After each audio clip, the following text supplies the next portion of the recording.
And a good comeback there. It's 3-1. Well, this pitching staff has done a pretty darn good job against him in this series.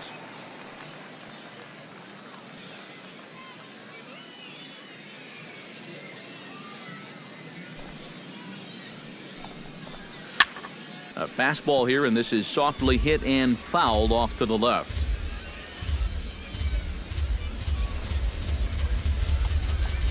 Got him looking with the fastball as that had some two-seam movement to it. 2 gone.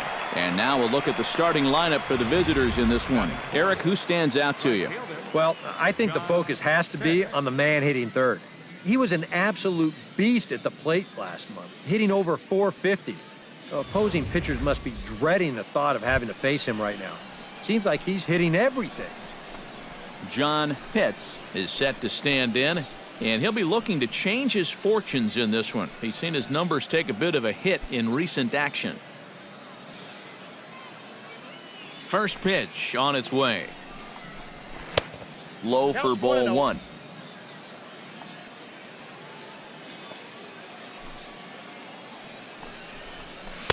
And he falls behind now, 2-0.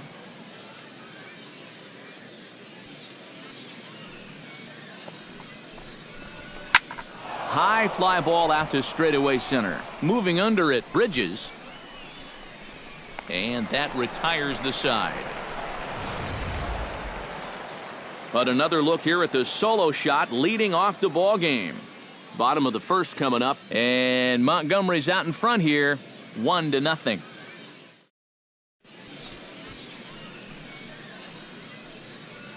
A chance now to take a look at how the home team lines up in this one. Steve, how do they go about ending this losing streak they're in the midst of? Well, they're already down by 1 after the top of the first, so you've got to get yourself right back into this ball game. Punch back a little bit and see if you can get your crowd back in it. Manny Bruno is the man on the mound for the 4th game of the series. EK, what's the word on him? Well, guys, you see the ERA there. Not anything that's going to jump out, but he has been dependable. He gives his ball club a chance to win. Now that we have a chance, let's give you a look at the biscuits on D. It's brought to us by Majestic. Eric? Well, guys, this is one of the better defenses in all of the league. Very few clubs commit fewer errors than this one. I expect them to be sound in this game. Jose Melendez comes to the plate to lead things off here in the bottom half of the first. For Tennessee, right fielder, Jose Melendez. And this one's nowhere close as that bounces to the plate for ball 1. And Eric, you take a look at our visitors here with the early lead tonight as we play the bottom of the first. They've been playing some pretty good baseball of late as they've won 6 of their last 8 games. And he's going to try and answer right back. Extra bases to start the home first. And he will make it there with their first hit of the ball game, a leadoff double. And that's how you want to answer back after giving up the lead in that last half inning. Puts the pressure on right away as they get the tying run up to second here on the leadoff double.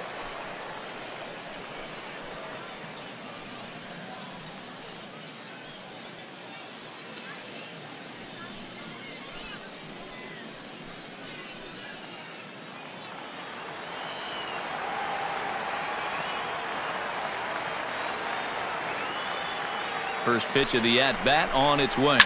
Hit hard back up the middle. That's in there. Base hit. Around third and being waved on home. The run scores from second. It's 1-1. This is a good sign right here. These guys were pretty well shut down the last time they took the field. This time, they get on the board first on this RBI single.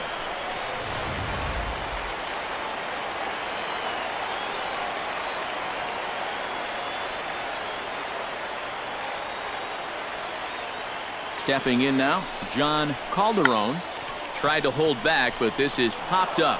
Albrecht is there, and he's got it for the first out. And with that, here's a glance at the starting lineup for the home squad. How do they get back into the win column, Psycho? Well, they got to hit the ball somehow, man. They're dead last in hits, and it's so hard to get a rally going if you can't string together hits consistently, and they have not been doing that. First pitch of the at-bat. Avi Ferks comes on with one away as he looks at a ball. It's 1-0.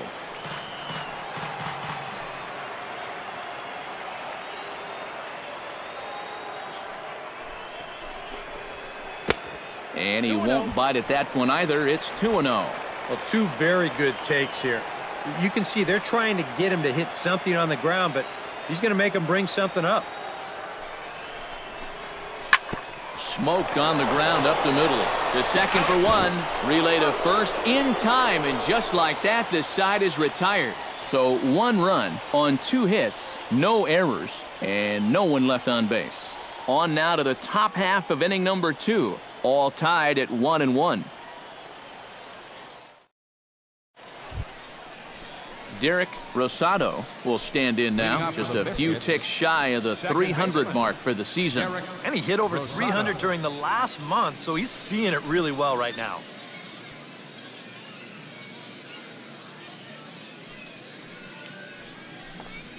And he'll start the inning with a pitch that misses off the plate. It's ball 1.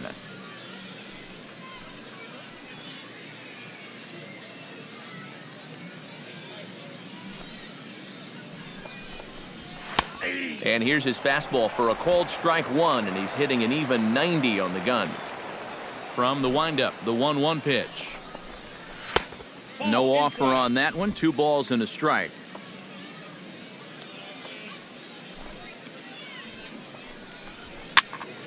That's going to even up the count at 2-2. He's ready with the 2-2 pitch. Drilled right back up the middle. And this is going to get on through into center, a leadoff hit. A good job there of making a 2-strike adjustment. Center fielder. Very compact there. He uses the middle of the field, and this just finds its way into center for a base hit.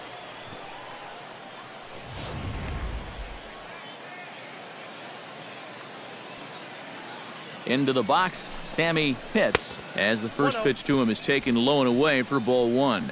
He's got that average up over 340 now, with 19 homers and 75 RBIs.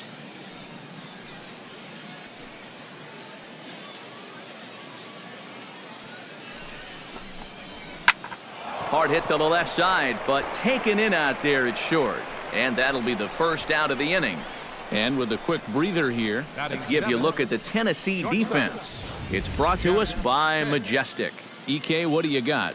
Well, guys, one of the most exciting things we're going to have an opportunity to see in this one, the throwing arm of that catcher. He absolutely has a cannon. I mean, I wouldn't be surprised if you ever saw him on the mound someday. We'll get an opportunity to watch him in this one. Jeff Pitts steps in, hoping to get things going at the plate. You can see it's been a bit of a struggle for him in recent games.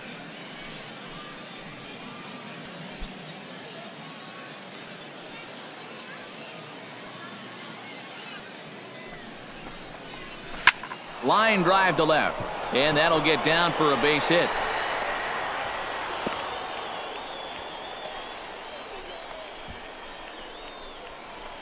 Batting 8th, the designated hitter, Alan. Coming to the Wayne. plate now, Alan Wayne, and he could give his guys an early lead if he can come through here. Oh, and it's so important to take advantage of these kind of opportunities early in a ball game. It can change the entire complexion of the game if you can put the other guys on their heels right away. And that's inside for a ball, 1-0. A high strike there, and it's 1-1.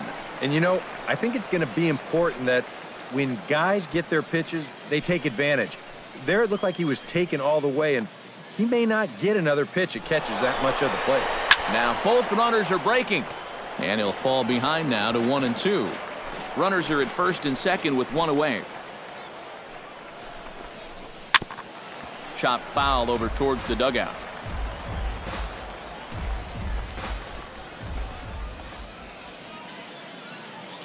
The 1-2 pitch. Hit the other way out toward right field. Melendez is in pursuit. He makes the play. Runner tags and heads for third. And he'll make it up safely to third, so they're at the corners now with 2 men out. A little bit of a risk there with 2 away. You don't want to run yourself into a double play to end the inning, but he's able to make it up there, and that puts runners on the corners now with 2 outs.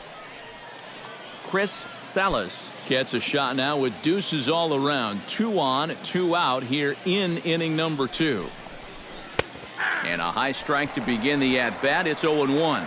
And you know, if you're going to challenge a guy up in the zone with a fastball, why not do it on the first pitch? A lot of times he's going to be taken anyway, and you just bought yourself a strike that you can now throw anything off of. The 0-1 pitch.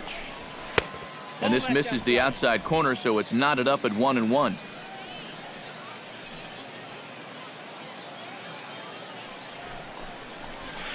Nope. That nibbled the corner there, but missed. 2-1.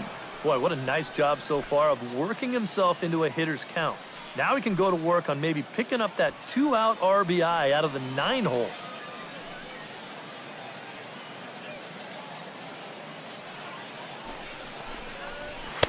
And a big swing and a miss here. 2 strikes. Runners at the corners, 2 men out.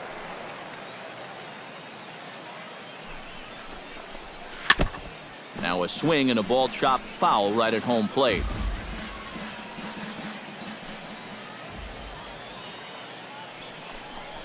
He struck him out. In and out of trouble as the inning is over.